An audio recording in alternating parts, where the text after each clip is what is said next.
Hello everyone, कविता Hindi academy channel पर आपका स्वागत है। मैं आपके लिए मोस्ट इंपॉर्टेंट है ये क्वेश्चन। प्लीज़ दोस्तों जो है मेरे चैनल को सब्सक्राइब कीजिए, वीडियो को लाइक कीजिए, दोस्तों के साथ शेयर कीजिए। मैं आपके लिए जो है बहुत मेहनत करती हूँ, बहुत अच्छे क्वेश्चन, मोस्ट इंपॉर्टेंट क्वेश्चन ही आपके लिए लेकर आती हूँ। आगे आपकी जो है पेपर में आपकी हेल्प हो सके, आप उनको अच्छे से लर्न कर सको और जो है आपका जो है रिविजन हो सके। तो हम क्वेश्चन स्टार्ट करते हैं। पृथ्वीराज रासो के वृहत रूपांतर में कुल कितने सर्ग हैं? क्वेश्चन नंबर 30 है, 36 है, 47 है, 69 है।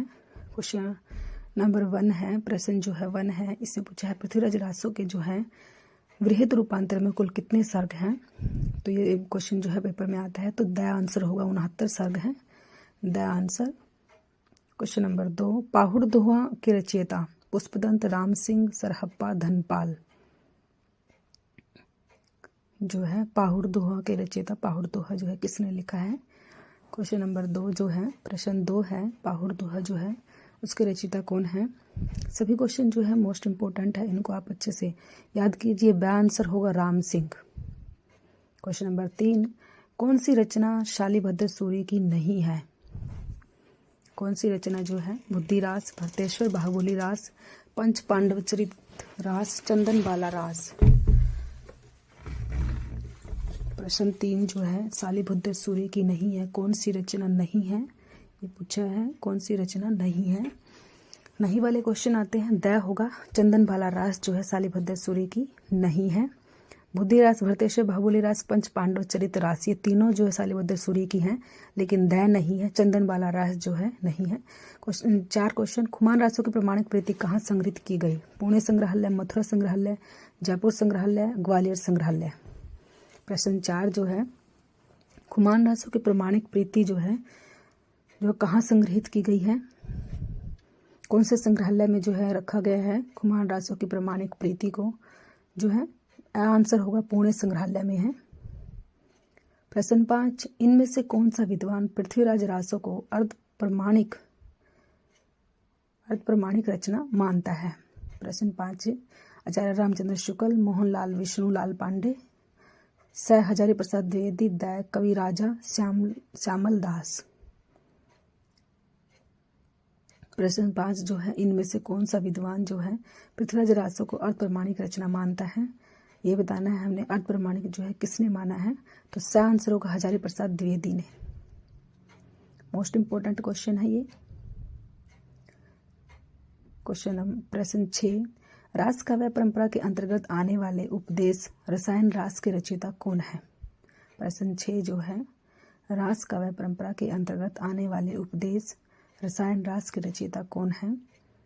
जो है ये बताना है कौन है उपदेश रसायन रास के रचयिता।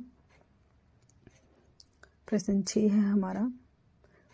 प्लीज़ दोस्तों जो है आप लाइक और सब्सक्राइब कीजिए, जो है आपके लाइक से जो है मोटिवेशन मिलता है।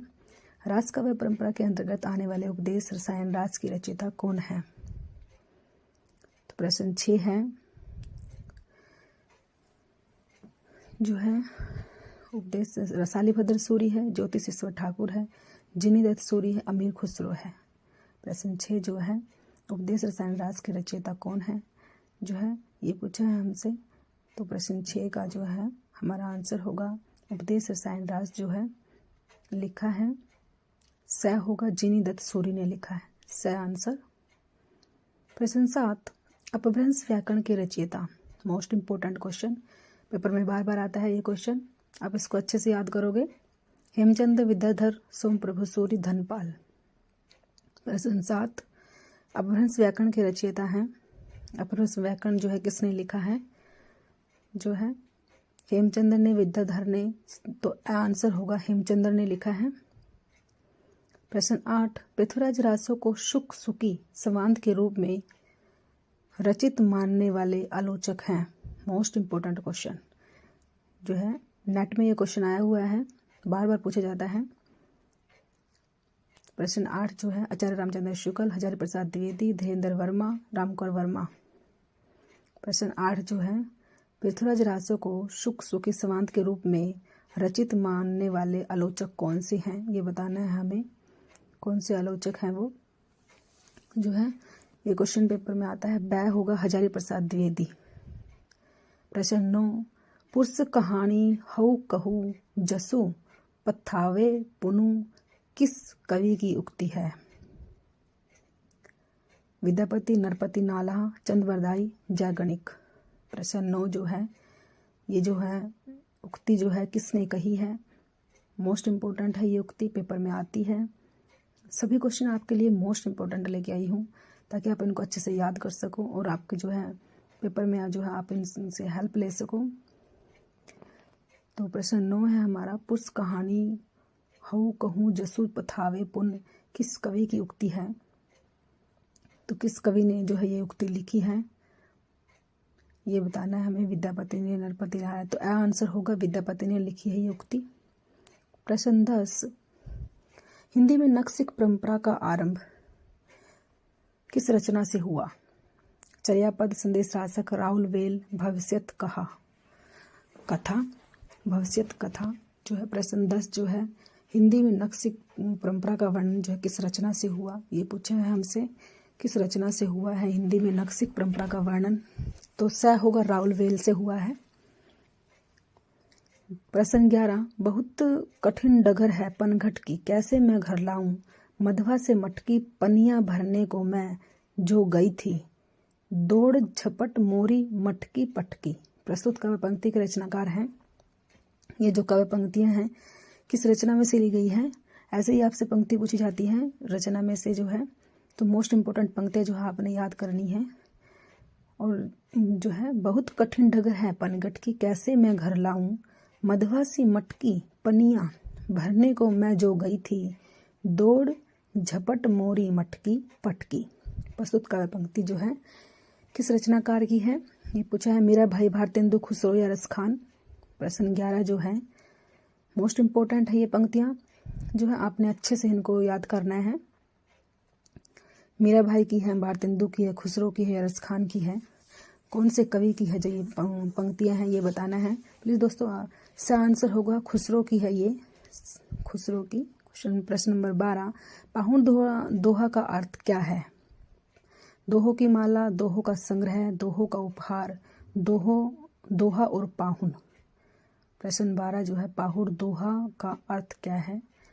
पाहुड़ दोहा का क्या अर्थ है ये पूछा है हमसे। दोहों की माला है, दोहों का संग्रह है, तो इसका आंसर होगा दोहों का उपहार।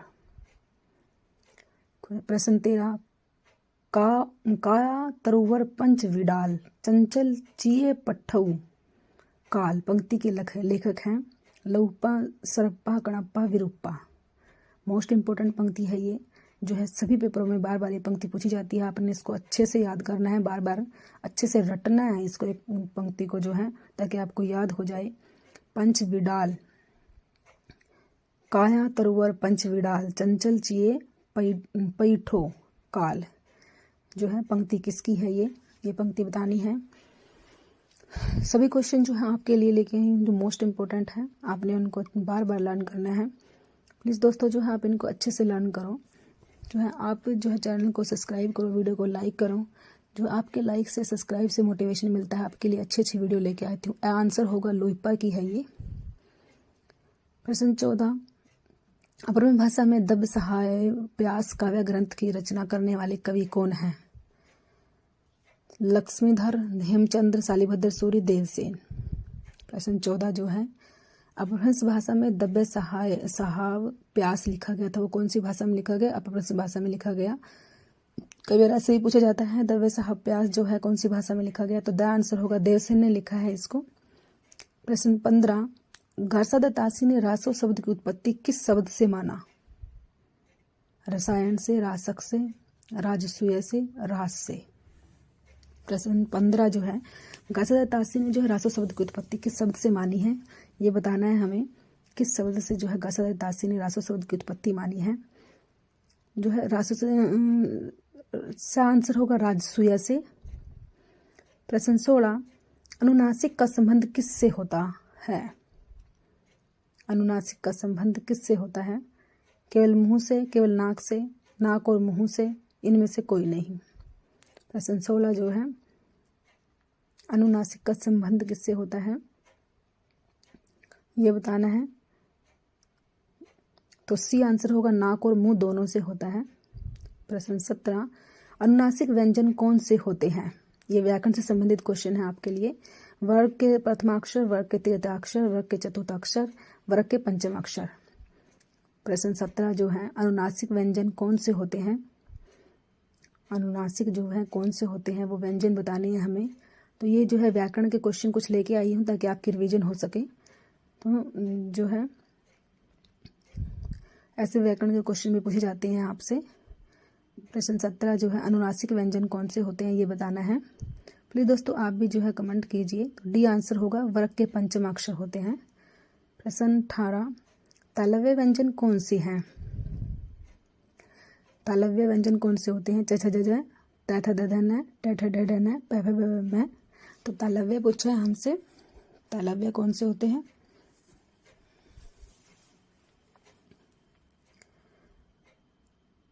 तो डी आंसर प फ भ भ।